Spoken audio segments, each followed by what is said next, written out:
kenapa saya mula buat simpanan emas adalah saya nak jadi orang kaya. Bagaimana untuk kita nak membina kekayaan dan semestinya bagaimana untuk kita capai di usia yang masih muda. Mentor Tuan Muhammad Zulkifli Syafiq ini sentiasa bagi tahu asas untuk kita nak membina kekayaan adalah dengan kita mula menyimpan. Datang ke program kita Millionaire by 30, adik-adik akan dengar sendirilah perkongsian daripada kita punya ikon-ikon ni. Ikon-ikon ni adik-adik semua, walaupun usia sebelum umur 30 tahun, sudah ada aset berjuta-juta. Inilah masa depan adik-adik semua. Adik-adik boleh nampak adik-adik punya masa depan bagaimana untuk kita nak membina kekayaan dengan bisnes public goal. Sebab nanti adik-adik datang ke program ini akan menjadi detik permulaan untuk mengubah kehidupan kita.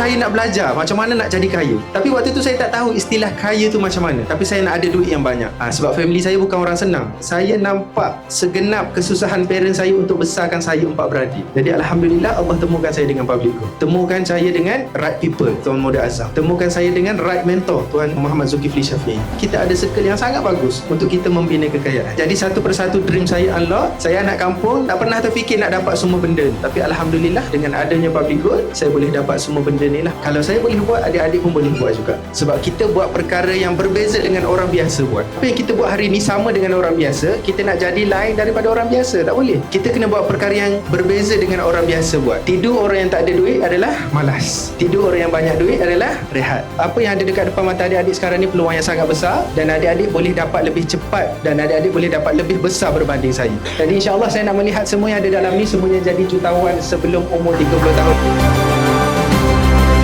Istilah pencen bukan soal umur tu, ia soal kedudukan kewangan. Sebab apa? Sebab ia soal berapa banyak kekayaan, berapa besar tabungan kita. Orang yang sibuk ni sebenarnya dia tahu apa yang dia buat. Kalau masa adik-adik tu banyak kosong, berhati-hatilah. Adik-adik tak nampak lagi apa yang nak dicapai tu. Sebab saya jumpa dengan platform Public Goal ni, saya dapat apa yang saya impikan, yang saya rasa satu perkara yang mustahil untuk capai, saya capai hari ni. Sampai kan waktu saya habis belajar, saya cakap kat Umi saya, Umi akan nak buat full time Public Goal. Umi saya cakap, biar betul awak ni. Fikir elok. Daripada kecil nak jadi cikgu kan. Tapi saya cakap, Umi tak apa Mi. Ni kau angkat sekarang. Umi saya cakap, okey tak apa, full time je Public Goal. Yang benda yang sangat mahal dalam Public Goal, bila anak muda jumpa mentor yang tepat, yang boleh tunjukkan jalan. Once kita hadir training, sebenarnya kita sedang ambil apa-apa ilmu ataupun pengalaman macam mana dorang boleh berjaya. Tapi hari ini passive income saya sudah konsisten capai 4 angka setiap bulan. Dengan empire saya sudah ramai 3,500. Success is predictable and duplicable. Kalau orang lain boleh, maksudnya kita pun boleh. Capai 1 juta saya punya sales dalam masa 1 tahun. Dan saya dah berjaya bantu hampir 600 penyimpan emas dalam masa 1 tahun sahaja.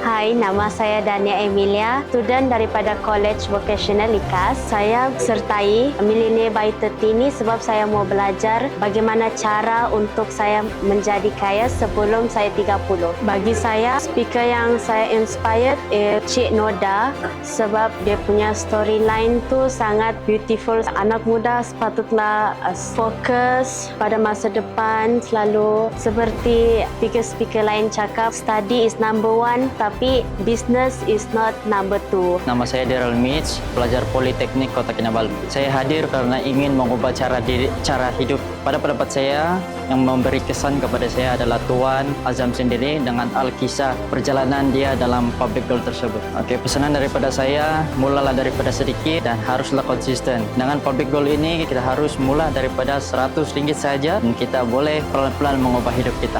Hai, nama saya Ferisha Jen, umur saya 18, baru saja habis sijil pelajaran Malaysia. Saya hadir MB30 hari ini. Aunty saya tunjukkan program ini untuk mengikuti program MB30. Jadi saya ingin join lah untuk ini program. Speaker yang saya terkesan ialah Puan Oda sebab capai impian dia sebelum umur 30. Pesanan saya untuk anak muda di luar, anak muda boleh mengikuti program MB30 ini untuk mencapai impian dorang dengan lebih awal lah. Public Goal! Yes! Jihad Lepas Yes! MB30!